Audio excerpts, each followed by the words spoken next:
behave the way they do, and also how they can be assisted in terms of maximizing their learning abilities. And the latter part of the lecture will also focus on primarily how employees can be assisted to transfer what they have learned during the training program onto the job. That is finally when they get to their workplace. All right. So we are going to look at the first part, the prime objective. What I want you to learn at the end of the day is that you should be able to understand the various factors that influence employees to behave the way they do. And research indicates that these factors are twofold. Either they are coming from an external source or they are coming from an internal source. Then we also basically describe the two primary outcomes that may result as a result of employee behavior. Good. From last week, I've been echoing that the overarching goal of human resource development intervention or any form of training program you administer is to assist employees in their organization achieve their strategic imperatives.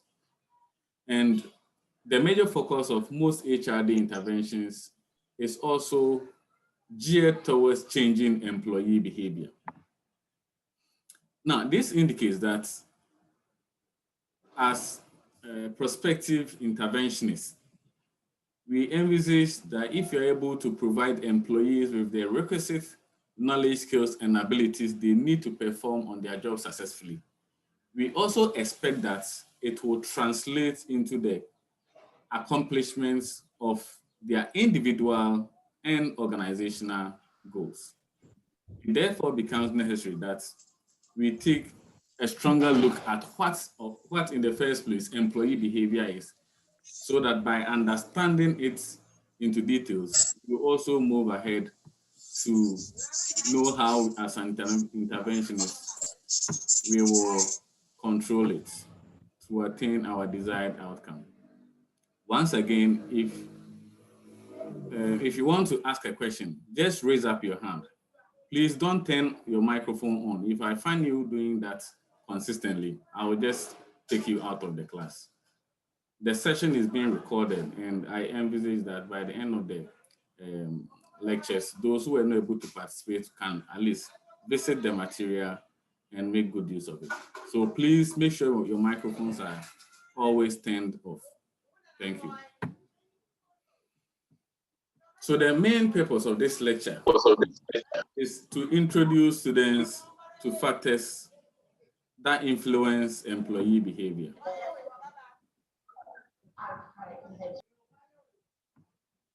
All right. In order to understand employee behavior and the factors that make employee behave the way they do, we will have to visit a model that has been developed by Weiner and D. Simon, 2011. And very soon I'll be projecting the model for you to see. But the core argument that Weiner and D. Simon are making is that employee behavior is influenced by two main forces. Employee behavior is influenced by two main forces. And these forces are external forces and internal forces. Okay, let me quickly illustrate something for the purpose of understanding.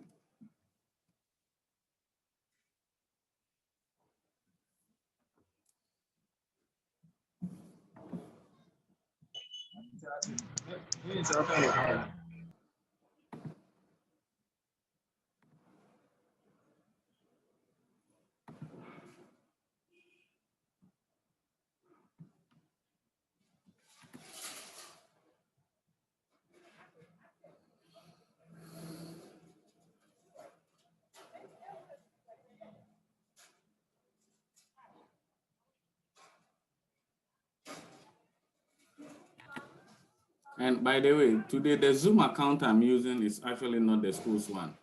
Some of my colleagues are using the same account, and that was why last week we were having all those challenges with the stoppages. So what will happen is that after approximately every 40 minutes, it is likely to log all of us out. Then we will have to rejoin again. Is that clear? Good.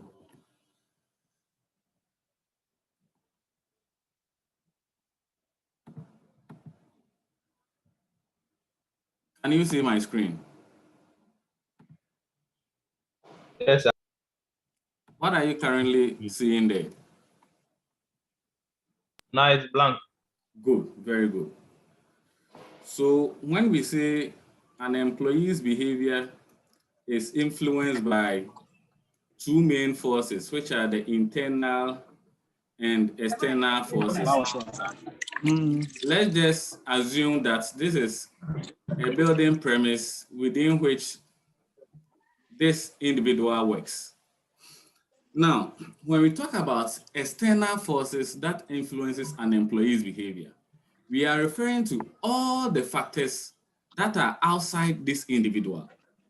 And you agree with me that some of these factors could be his or her supervisor within the organization, his colleagues that he interacts and intercommunicates with, as well as perhaps if he has some subordinates, all those within the internal organization. In the same vein, when we talk about the external forces, we are also referring to other agencies outside the building premise. So basically in the community where this building is located, there could be other universities, there could be competing organizations, there could also be some people did not understand what I meant by muting their microphone, so I'll have to just remove them.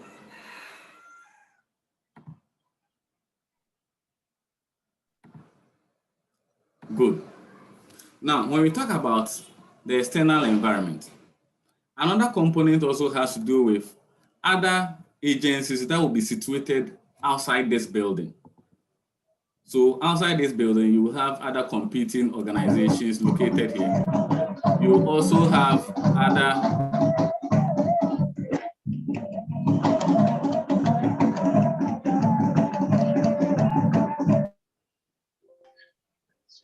So what I will do is that immediately I find your microphone on, I will just take you out.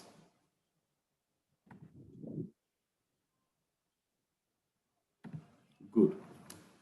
So all the other competing organizations outside this building premises can be construed as external forces which can have an influence on how this individual behaves. So some typically include union bodies, the Labor Commission, government and other regulatory bodies, which are all situated outside the building, competing universities, and so on and so forth. So typically, in the strict sense of it, when we talk about external forces influencing employee behavior, we are referring to all the factors outside an individual working in an organization. And these factors include factors internally within the organization, such as customers, co-workers or colleague workers, supervisors, subordinates, and so on and so forth. Then external factors also include attributes such as governmental organizations, including the Labor Commission, Labor Union,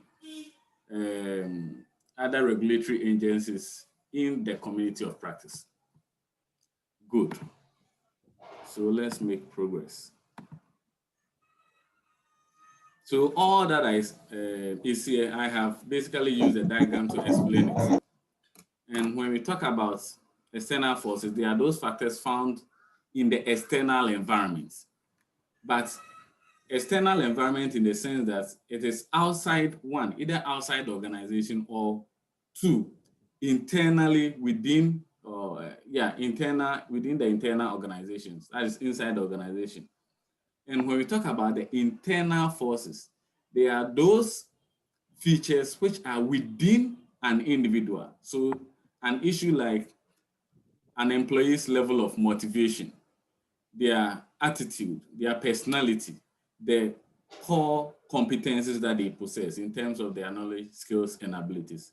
All those things fall within the purview of the internal forces. Good.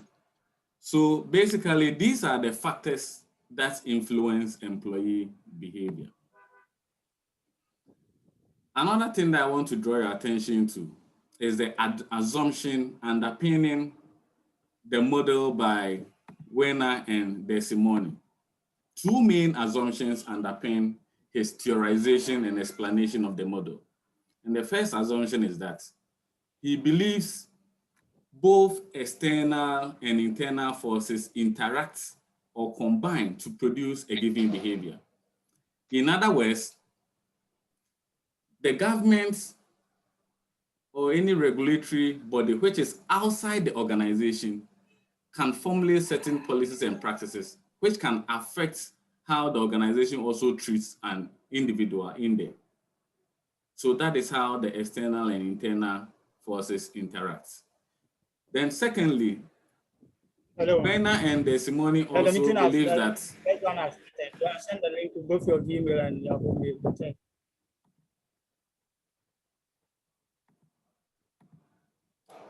another assumption is that employee behavior has a direct relationship to personal and organizational outcomes. Now, so we are saying that if an employee behave in terms of they perform satisfactorily, then it can affect their personal outcomes, such as their level of motivation, and organizational outcomes, such as organizational productivity. That is the explanation you can deduce from the second assumption. When we say employee behavior has a direct relationship with personal and organizational outcomes. So if an employee behave well by performing satisfactorily, it can affect their personal outcome, such as being highly motivated or having a positive attitude towards their work. And it can also affect an organizational outcome, such as organizational efficiency and effectiveness. Good. Now, although Werner and Desimoni 2011 proposes that an employee's behavior is influenced by two forces, which are internal and external, recent research indicates that there could be an additional force beyond the two forces that they identified. And so when you are reviewing the model, don't do it rigidly. I expect you to look at it, critique it, and then bring your own observations out of it. So basically, this is a summary of Werner and Desimoni's model. And they are saying that an employee's behavior is influenced by two main factors. And these factors are factors in the external environment and factors within the individual, which is the employee. Now, within the external environment, you have factors like economic conditions, whether there is higher level of inflation or deflation, whether the economy is booming, and so on and so forth. You can also have technological changes, whether the pace with which technology is going up is affecting how employees work, and so on and so forth. Some people still have their microphones on.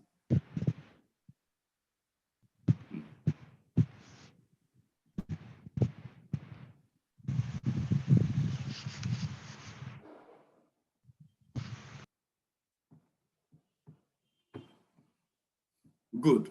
So Werner and Desimoni are saying that an employee's behavior can be influenced by two main factors: external forces and internal forces.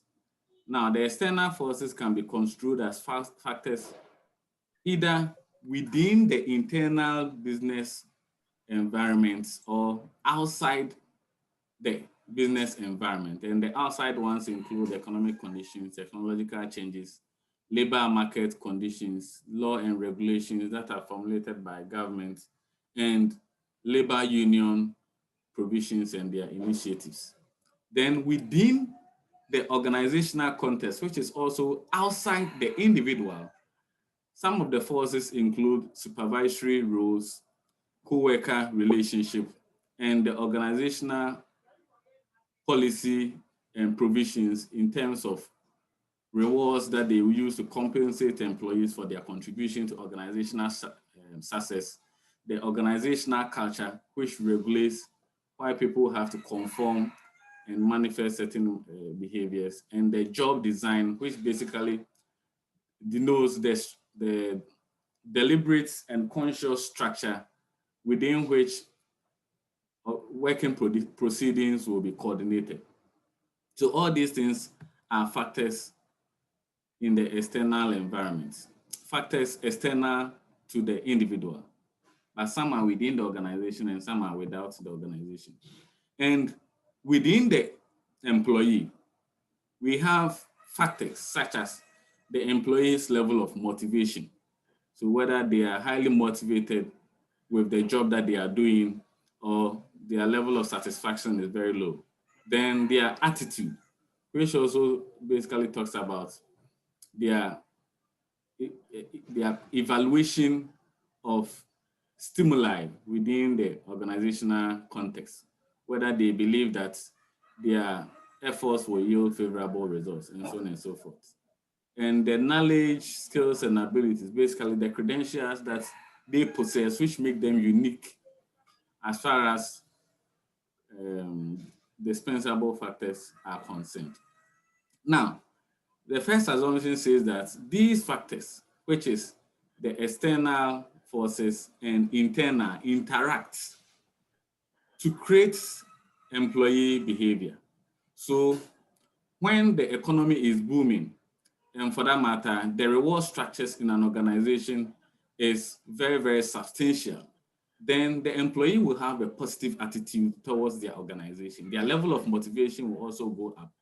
And we expect that this will translate into they behaving perfectly in terms of their task performance. So we expect that it will translate into better task performance, and they will also generate what we call organizational citizenship behavior. And this is the degree, organizational citizenship behavior basically refers to the degree to which employees can exercise their own discretionary efforts towards their organization, even when it is not codified in their job description. And research also continues that once these desirable behaviors are attained, it also has a higher relationship with personal outcomes and organizational outcomes. And the personal outcomes could be the degree to which the individual employee has a positive attitude as a result of they performing satisfactorily in the organization. And the organizational outcome could perhaps also be the degree to which the organization achieves their corporate objectives in with the limited resources. All right. So all the explanations for what I did are here. And I believe most of you read through before you even came, but this is just to supplement all that you've read. All right. Now, so let's go to the issue for today. By the way, do you have any question? So you can unmute your microphone now if you have a question. Yes, Jefferson. If you have a question, raise your hand so that I will see you and call you. If you don't have a question, please mute your microphone, especially if your hand is not up. Yes, Jefferson.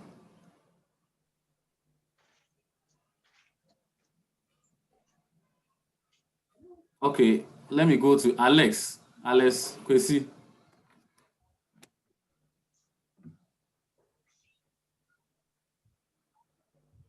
Alex, you can unmute and talk.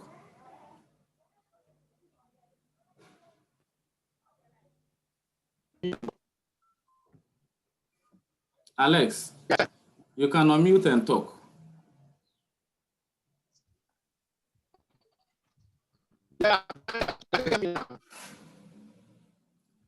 Please, I'm struggling to hear you. If you can position yourself well.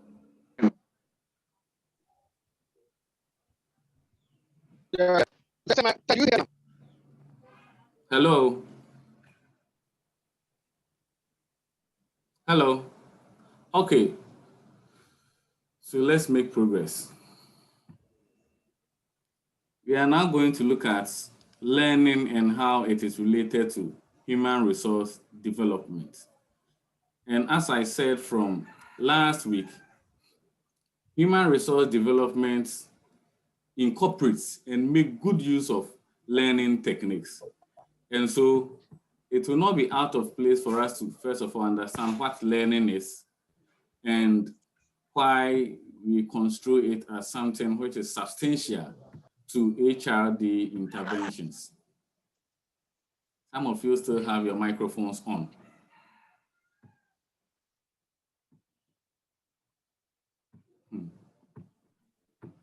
Okay, so by the end of the day, you should be able to define learning, list at least 3 principles of learning.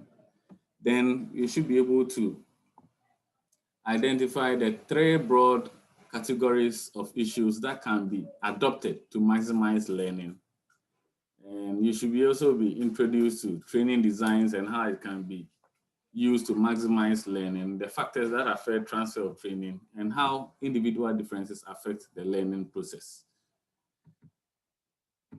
Now, learning can be defined as a relatively permanent change in behavior, cognition, and affect, which occurs as a result of one's interaction with the environment.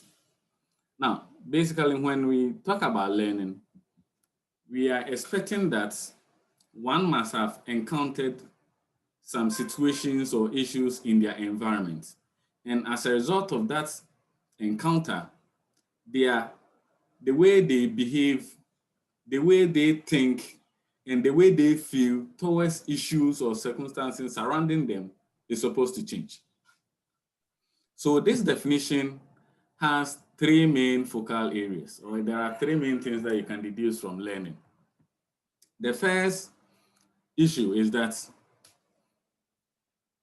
the focus of learning is change, either by acquiring something new or modifying something which you already have in your mind. In other words, if you go through a training program and at the end of the day, you still manifest the previous behavior which we are not satisfied with, then we can simply say that learning has not taken place, because in this circumstance, there hasn't been any change in your behavior.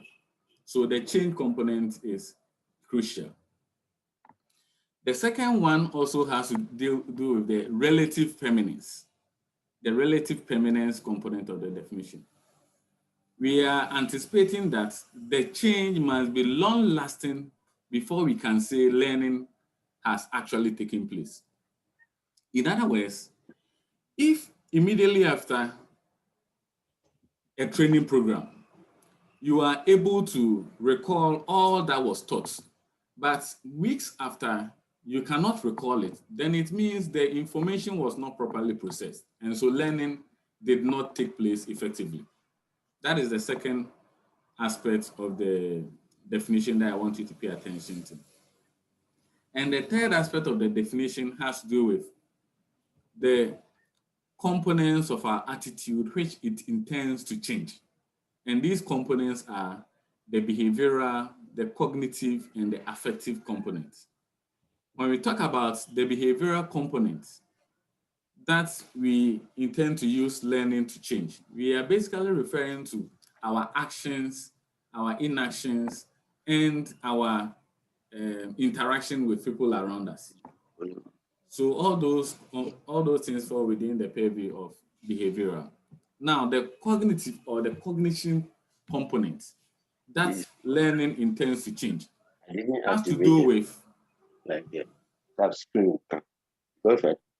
has to do with the degree to which an individual employee's style of thinking or their thought process, how they process information around them, will change as a result of what they have learned through a training program. And the affect, which is the third component of one's attitude, is basically how you feel towards stimuli, objects, or events around you. So if previously you had a negative feeling towards a particular event, it is expected that having gone through the learning process and also having been introduced to the rationale for why those circumstances exist, you should be able to alter your feelings towards it. So those are the three main cardinal points of the definition that I want you to pay attention to. In addition to that, learning theorists believe that all learning theorists believe that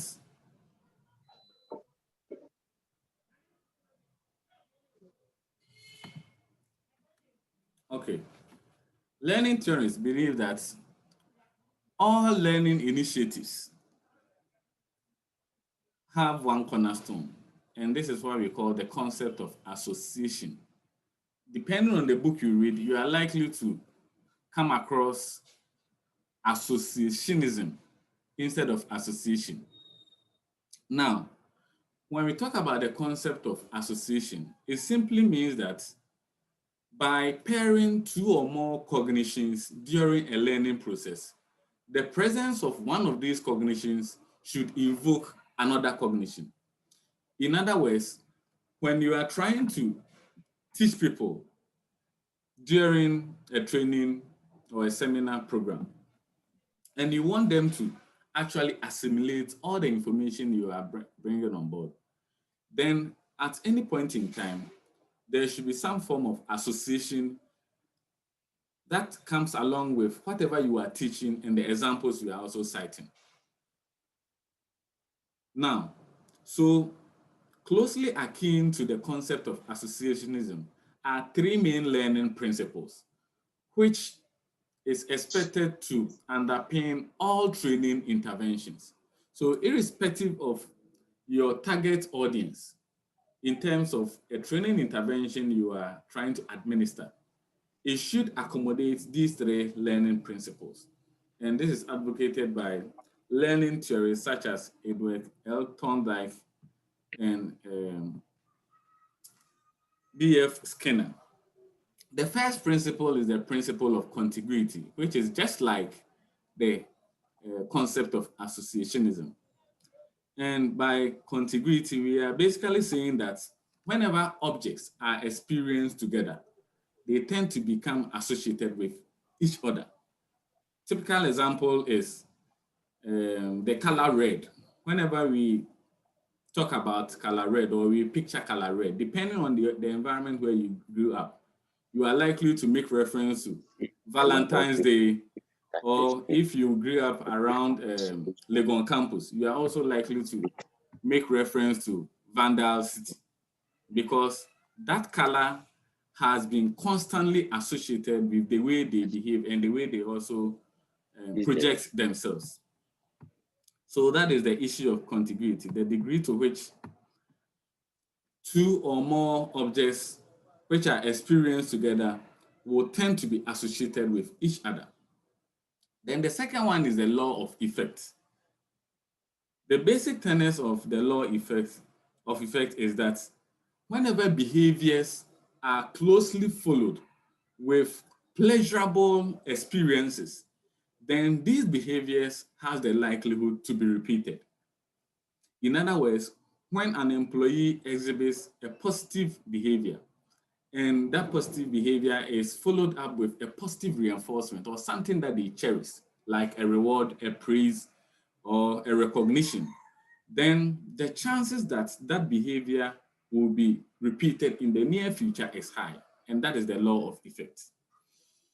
Now, the third principle under the concept of associationism is practice. And this principle basically is trying to say that the moment we repeat events we have acquired as a result of a training program continuously, then there is a higher likelihood that when it comes to a time for us to recall it, we will recall it with the rapt strength it deserves. So basically, events in an association will increase the strength of the association. But there is a caveat over there. Practice alone is not enough to guarantee an association or a strong association. In addition to the practice, there is the need for that behavior to be reinforced. And there is also the need for the events that are occurring to have some sort of association. So practice Good afternoon. goes together Okay. with the law of effects and the principle of contiguity. Good afternoon, Masioka. But just say, Good. Any questions so far?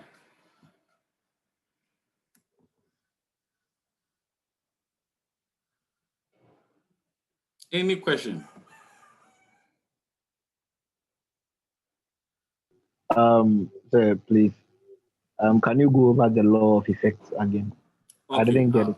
I'll do that shortly. All right. So please mute your microphone. The law of effects is the second principle of associationism.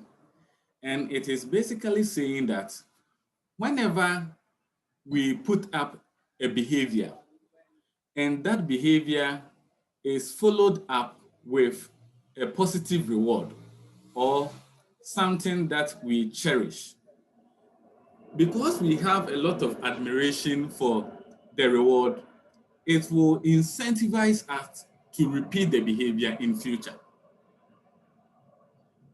It is basically saying that, for instance, if a child does his or her homework and then you give the child a toffee, because the child cherishes the toffee very well, the likelihood that in future they will do their homework in your presence to attract that reward is high. So basically, the law of effect is saying that whenever behaviors are followed by pleasurable consequences, the likelihood that the behavior will be repeated is high. And the reverse is true. When I say the reverse is true, what I'm trying to say is that whenever a behavior is followed by an unpleasurable consequence, then the likelihood that the behavior will be extincted, will go extinct is high. So when you beat a child for misbehaving, it is expected that in future, they will try to avoid the beating by not what? Misbehaving. That is basically the law of effects. Any other question? Right. Thank you. Thank you, sir. Okay, so let's make progress. Now, so the previous slide was basically talking about the concept of learning, the theories and principles under learning, and also, good. So it was talking about the concept of learning, the various principles, underscoring it, and how you can set up an intervention to enhance people's learning. Now, this slide is basically going to talk about how, as an interventionist or as an individual who wants to disseminate information to your colleagues at the office or to sell a product that you have designed to end users, how can you maximize their use of that particular product after taking them through training? That is what we are going to look at. Now, there are three main ways that you can use to maximize learning. And these options include using the trainee characteristics. The second option is how you would design the training program. And the last option is how there will be a transfer of training.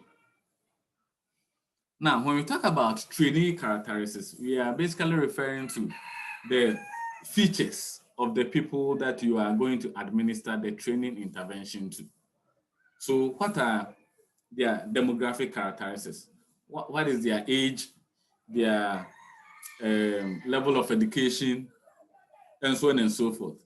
But of prime interest to interventionists are three main characteristics of trainees, which are trainability, personality, and attitude. You can make an argument for other trainee characteristics such as age and level of education, depending on your target audience. So for instance, if you are dealing with a group of people or a team that is highly aged, then you should also be able to mask the content of the material to their level, and so on and so forth. When we talk about trainability, it's simply, some people still have their microphones on. Bruce and is it Khalid?